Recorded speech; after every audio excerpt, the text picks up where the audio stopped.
আপনার কমিশনের কথা, এই সংস্কার কমিশন প্রস্তাব আছে, আমরা সেখানে বলেছিলাম যে এই যে সরকার উল্টে গেলে যে পলিসি উল্টে যায়, এই পলিসি যেন না উল্টাতে পারে। সেখানে স্বাভাবিকভাবেই পার্লামেন্টের সিস্টেম উচ্চকক্ষ নিম্নকক্ষ হবে, তার স্পিকার ডেপুটি স্পিকার হবে, বিরোধী দল থেকে তারা থাকবে, প্রেসিডেন্ট প্রাইম মিনিস্টার থাকবে, চিফ জাস্টিস থাকবে।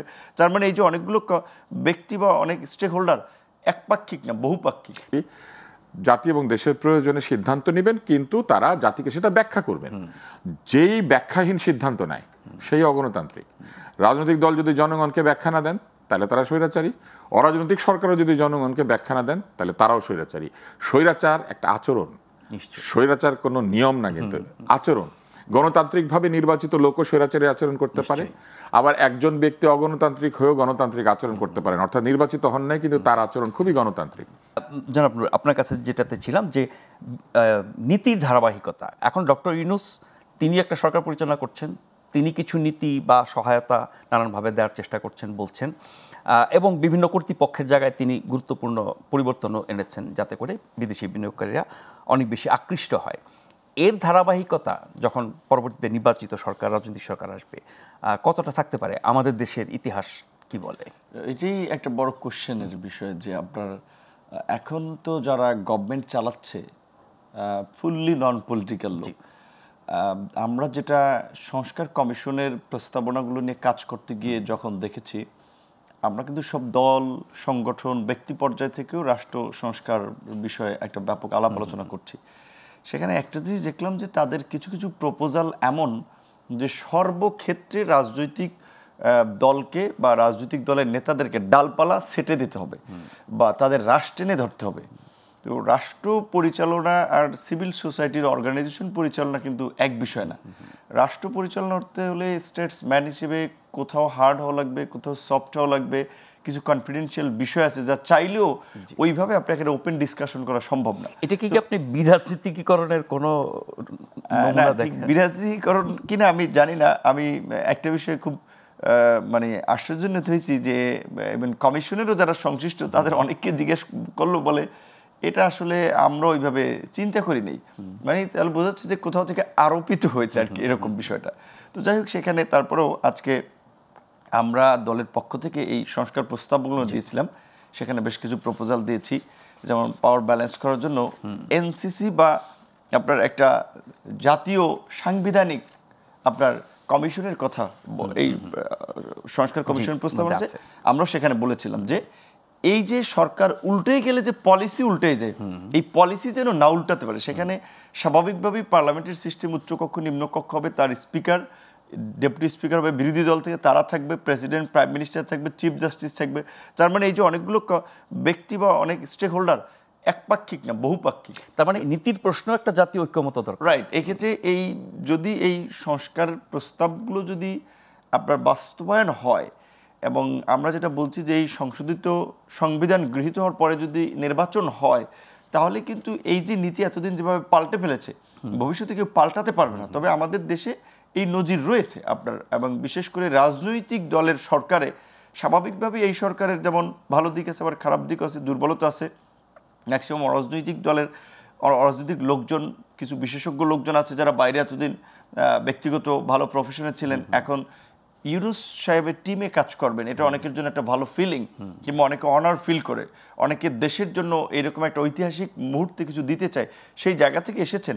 সো তাদের চিন্তাভাবনাগুলো আর আমাদের রাজনৈতিক দলের সরকারের চিন্তাভাবনাগুলোর ক্ষেত্রে অনেক ধরনের বিস্তর ফারাক আছে। কারণ রাজনৈতিক দল, সেটা প্রিভিয়াস যে সরকারই হোক না কেন, তাদের ম্যাক্সিমাম প্রজেক্টের পেছনেই আগে তাদের বেনিফিটের কথা চিন্তা করে, যে এই প্রজেক্ট থেকে যার মিনিস্ট্রি তার বেনিফিট কি, সচিবের বেনিফিট কি, চিফ ইঞ্জিনিয়ারের বেনিফিট কি, মন্ত্রীর বেনিফিট কি, পার্টির বেনিফিট কি। তার মানে দুর্নীতির পথে গেলেই পরে এই সব নীতি বদলে যায় না। শুধুমাত্র দুর্নীতি না, এখানে আমরা যেটা বলছি সুবিধার কেন্দ্রিক অনেক প্রজেক্ট নেওয়া হয়।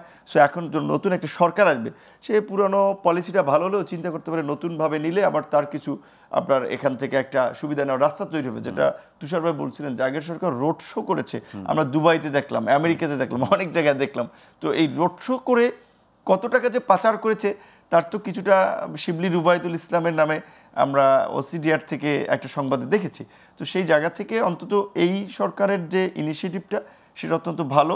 এবং যেটা তুষার ভাই প্রশ্ন করেছেন এই প্রশ্ন আরও অনেকে করছে এবং অবশ্যই এই সরকারের তো গোজামিল দেওয়ার কিছু নেই। কাজে সেই ক্ষেত্রে কোন কোন প্রতিষ্ঠান কোন কোন দেশ থেকে তারা এসেছে সেটা হচ্ছে বলছে যে জানলে আমাদের জন্য স্বস্তির হবে। ওভারঅল এই পরিস্থিতিতে যেটা হয়েছে সেটাতে আমরা সন্তুষ্ট এবং আশা করি পরবর্তী সরকার এটার অবশ্যই কিছুটা হলেও ধারাবাহিকতা রাখার চেষ্টা করবে। যেটা দেশের জন্য ভালো সেটা নিশ্চয়ই সবাই ধারাবাহিকতা রাখবে। কিন্তু তুষার ভাই, প্রত্যেকটা দলেরই তো একটা আদর্শ আছে এবং সেখানে অর্থনৈতিক নীতিও এক দল থেকে আরেক দলের মধ্যে পার্থক্য হয়।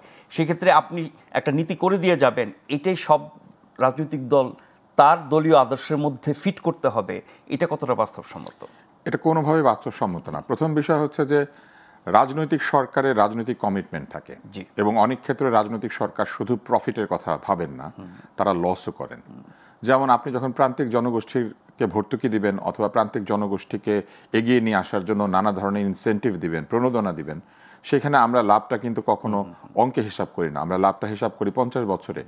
যে ছেলেটিকে আজকে আমরা বিনা পয়সায় টিকা দিচ্ছি, আমরা মনে করি যে ভবিষ্যতে সেই ছেলেটি যেদিন উৎপাদন করবে সেদিন আমার টাকা ফেরত আসবে এবং এই যে 30, 40, 50 বছর ধরে সে কর্মক্ষম হবে, এই জন্য আজকে আমি তার পেছনে পয়সা খরচ করছি। এটা কিন্তু যে টিকা বিক্রি করে সে তো আমার এই মতে রাজি না, ফলে আমরা টিকা কিনি কিন্তু ফ্রি দেই, যেটা করোনার সময় আমি দেখেছি আগে সরকার করেছেন। সব কিছু নিন্দা করা উচিত না, অনেক কিছুর প্রশংসা করারও ব্যাপার আছে। কিন্তু যেটি আমার কাছে সবসময় মনে হয় যে এই ধরনের ক্ষেত্রে রাজনৈতিক দলের অবশ্যই স্বাধীনতা আছে, তারা তাদের যে অর্থনৈতিক নীতি বা তারা যেভাবে দেশটাকে পরিচালনা করতে চান তার সঙ্গে সাযুজ্য রেখে তারা এই ধরনের কোনো প্রক্রিয়াতে তাদের বিষয়গুলি যুক্ত করতে পারবেন। রাজনীতি শুধু না, অর্থনীতিও তো প্রবহমান প্রক্রিয়া। আজকে যে আমেরিকা মুক্তবাজার অর্থনীতির কথা বলতো, সেই একই আমেরিকা কিন্তু আপনি দেখেন ট্যারিফ বসিয়ে সবাইকে আটকে দিচ্ছে। Global agreement on trade and tariff এবং WTO ওয়ার্ল্ড ট্রেড অর্গানাইজেশন তৈরি করার প্রথম ব্যাপার ছিল হচ্ছে ট্যারিফ কমিয়ে এনে পণ্যের সুষম বা এক ধরনের বাধাহীন প্রবাহ তৈরি করতে হবে, মুক্ত বাজার। ট্যারিফ বসানো মানেই হচ্ছে বাজারকে মুক্ত না করা। তার মানে আমেরিকা তার পুরনো নীতি থেকে সরে আসছে। তো মানে ভবিষ্যতে এরকম যে কোনো কিছুই হতে পারে। রাজনৈতিক নেতা, রাজনৈতিক দলগুলি জাতি এবং দেশের প্রয়োজনে সিদ্ধান্ত নেবেন, কিন্তু তারা জাতিকে সেটা ব্যাখ্যা করবেন। যেই ব্যাখ্যাহীন সিদ্ধান্ত নেয় সেই অগণতান্ত্রিক। রাজনৈতিক দল যদি জনগণকে ব্যাখ্যা না দেন তাহলে তারা স্বৈরাচারী, অরাজনৈতিক সরকারও যদি জনগণকে ব্যাখ্যা না দেন তাহলে তারাও স্বৈরাচারী। স্বৈরাচার একটা আচরণ, স্বৈরাচার কোনো নিয়ম না, কিন্তু আচরণ। গণতান্ত্রিকভাবে নির্বাচিত লোকও স্বৈরাচারী আচরণ করতে পারে, আবার একজন ব্যক্তি অগণতান্ত্রিক হয়েও গণতান্ত্রিক আচরণ করতে পারেন, অর্থাৎ নির্বাচিত হন নাই কিন্তু তার আচরণ খুবই গণতান্ত্রিক। বলে মূল বিষয়টা হচ্ছে আচরণের। আমি একটা প্রশ্ন করি, নূর যেহেতু এখানে আছে, নূর কি দাওয়াত পেয়েছিলেন এই সম্মেলনে? না, এখানে দেখলাম যেটা পত্রপত্রিকায় সম্ভবত 3টে দলকে ফর্মালি ইনভাইট করেছিল, তাদের প্রপোজাল, একটা বিএনপি, জামাত এবং এনসিপি। যদি প্রশ্নটা আমার এতটুকু শোনার দরকার ছিল। এখন বলেন এটা জাতীয় বিষয়। হ্যাঁ, একটা জাতীয় বিষয়ে এনসিপি বসে থাকবে যার বয়স হচ্ছে 76 দিন, আর এই ছেলেটা এতদিন ধরে সংগ্রাম করছে, কিংবা আমি নাম ধরে বলি, আমি এটা প্রশ্ন করতেই চাই, অনেক পুরনো দল আছে। জুনায়েদ সাকি এত বছর ধরে রাস্তায় আন্দোলন করছে এবং এই ধরনের মুক্তবাজার অর্থনীতির সঙ্গে তাদের একটা বিরোধ আছে। আপনি কি তাদেরকে ডাকবেন না? তারা কি এসে দেখবে না যে তাদের কোন জায়গাগুলিতে তাদের আসলে বোঝার সমস্যা আছে, কোন জায়গাগুলি বোঝা দরকার? আপনি শুরুতেই এক্সক্লুশন প্রিন্সিপালে গেলেন, অথচ কনস্টিটিউশন আপনি বলছেন সংশোধন করবেন প্লুরালিজম, বহুত্ববাদ দিয়ে। 3টা দলের বাইরে 4 নম্বর দলকে ডাকতে পারেন না, আর বহুত্ববাদের কথা যদি আপনি বোঝাতে চান, আমার মতো নাদার নাগরিক প্রশ্ন করবে। তার মানে সবকিছু থেকেই রাজনীতিকে একটু দূরে সরিয়ে রাখা, রাজনীতিকে দূরে সরিয়ে রাখা মানেই হচ্ছে স্বৈরাচারের পতন মুক্ত করা। যত বেশি রাজনৈতিক দল এই পুরো প্রসেসের মধ্যে সম্পৃক্ত হবে, তত বেশি স্বৈরাচার ঠেকানো যাবে। যখনই 1টা বা 2টা বা 3টা দল সবকিছুর অভিভাবকত্ব নিয়ে নেয়, তখনই স্বৈরাচারের মাথা বের হয়ে আসে সানরুফের ভেতর দিয়ে, এবং সেটা কিন্তু আমরা দেখতে পাচ্ছি, এবং এটা নিয়ে অবশ্যই আশঙ্কা করব। 16 বছর আমরা একটা শাসনের মধ্যে থেকেছি, নিশ্চয়ই এই জন্য না যে লোকজন ভোট দেরি হবে এবং বলবে যে আমরা অনেক ভালো কাজ করছি। ভালো কাজ করতে গেলে জনগণের ম্যান্ডেট নিয়ে করা উচিত।